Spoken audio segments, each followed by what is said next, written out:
ನಮಸ್ಕಾರ ಸ್ನೇಹಿತರೆ. ಐಪಿಎಲ್ ಇತಿಹಾಸದಲ್ಲೇ ಇಂಥದೊಂದು ಘಟನೆಯನ್ನ ಯಾರೂ ನಿರೀಕ್ಷಿಸಿರಲಿಲ್ಲ. ಐಪಿಎಲ್ನ ಎಲ್ ಕ್ಲಾಸಿಕೋ ಅಂದ್ರೆ ಅದು ಮುಂಬೈ ಮತ್ತು ಚೆನ್ನೈ ನಡುವಿನ ಹಣಾಹಣಿ. ಆದರೆ ಗುರುವಾರ ರಾತ್ರಿ ವಾಂಖೆಡೆ ಸ್ಟೇಡಿಯಂನಲ್ಲಿ ನಡೆದ ಪಂದ್ಯ ಮಾತ್ರ ಕ್ರಿಕೆಟ್ ಲೋಕವನ್ನೇ ಬೆಚ್ಚಿ ಬೀಳಿಸಿದೆ. ಕಳೆದ 19 ವರ್ಷಗಳ ಎಲ್ಲಾ ಲೆಕ್ಕಾಚಾರವನ್ನ ಉಲ್ಟಾ ಮಾಡಿರೋ ಋತುರಾಜ್ ಗಾಯಕ್ವಾಡ್ ಪಡ ಮುಂಬೈ ಇಂಡಿಯನ್ಸ್ ತಂಡವನ್ನ ಧೂಳಿಪಟ ಮಾಡಿದೆ. ಹೌದು, ಇನ್ನು ಐಪಿಎಲ್ 2026ರ ಈ ಸೀಸನ್ನಲ್ಲಿ ಮುಂಬೈ ಬಲಿಷ್ಠವಾಗಿ ಕಾಣುತ್ತಿತ್ತು. ಆದರೆ ತನ್ನದೇ ಕೋಟೆಯಲ್ಲಿ ಹಾರ್ದಿಕ್ ಪಾಂಡ್ಯ ಪಡೆ ಮುಖಭಂಗ ಅನುಭವಿಸಿದೆ. ಬರೋಬ್ಬರಿ 103 ರನ್ಗಳ ಭರ್ಜರಿ ಜಯ ದಾಖಲಿಸಿರೋ ಸಿಎಸ್ಕೆ ತನ್ನ 19 ವರ್ಷಗಳ ಹಳೆಯ ಇತಿಹಾಸವನ್ನೇ ತಿರುಚಿ ಬರೆದಿದೆ. ಇದು ಐಪಿಎಲ್ ಇತಿಹಾಸದಲ್ಲಿ ರನ್ಗಳ ಅಂತರದಲ್ಲಿ ಚೆನ್ನೈಗೆ ಸಿಕ್ಕ ಅತಿ ದೊಡ್ಡ ಗೆಲುವಾದರೆ ಮುಂಬೈ ಪಾಲಿಗೆ ಅತ್ಯಂತ ಅವಮಾನಕರ ಸೋಲು.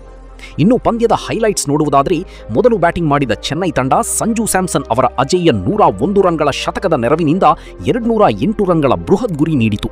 ಈ ಗುರಿ ಬೆನ್ನತ್ತಿದ ಮುಂಬೈ ಅಕೀಲ್ ಹುಸೇನ್ ಅವರ ಸ್ಪಿನ್ ಜಾಲಕ್ಕೆ ಸಿಲುಕಿ ಕೇವಲ 104 ರನ್ಗಳಿಗೆ ಆಲ್ಔಟ್ ಆಯಿತು. ಸೂರ್ಯಕುಮಾರ್ ಯಾದವ್ ಮತ್ತು ತಿಲಕ್ ವರ್ಮಾ ಹೋರಾಟ ನಡೆಸಿದರೂ ತಂಡವನ್ನ ಸೋಲಿನಿಂದ ಪಾರು ಮಾಡಲು ಸಾಧ್ಯವಾಗಲಿಲ್ಲ. ಇನ್ನು 2008ರಿಂದ ಇಲ್ಲಿಯವರೆಗೆ ಚೆನ್ನೈ ಒಮ್ಮೆಯೂ 100 ರನ್ಗಳ ಅಂತರದಲ್ಲಿ ಗೆದ್ದಿರಲಿಲ್ಲ. 2015ರಲ್ಲಿ ಪಂಜಾಬ್ ವಿರುದ್ಧ 97 ರನ್ಗಳ ಜಯ ಸಾಧಿಸಿದ್ದೇ ಇದುವರೆಗಿನ ದಾಖಲೆಯಾಗಿತ್ತು. ಆದರೀಗ 103 ರನ್ಗಳಿಂದ ಗೆಲ್ಲುವ ಮೂಲಕ ಹಳೆ ದಾಖಲೆಗಳನ್ನೆಲ್ಲ ಅಳಿಸಿ ಹಾಕಿದೆ.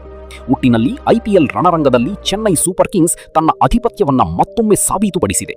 ಸ್ನೇಹಿತರೆ, ನೀವು ಕೂಡ ಕ್ರಿಕೆಟ್ನ ಅಭಿಮಾನಿಯಾಗಿದ್ದರೆ ಐಪಿಎಲ್ನ ನಿಮ್ಮ ಆಲ್ ಟೈಮ್ ಫೇವರೇಟ್ ಆಟಗಾರ ಯಾರು ಅಂತ ಕಮೆಂಟ್ ಮಾಡಿ. ಧನ್ಯವಾದಗಳು.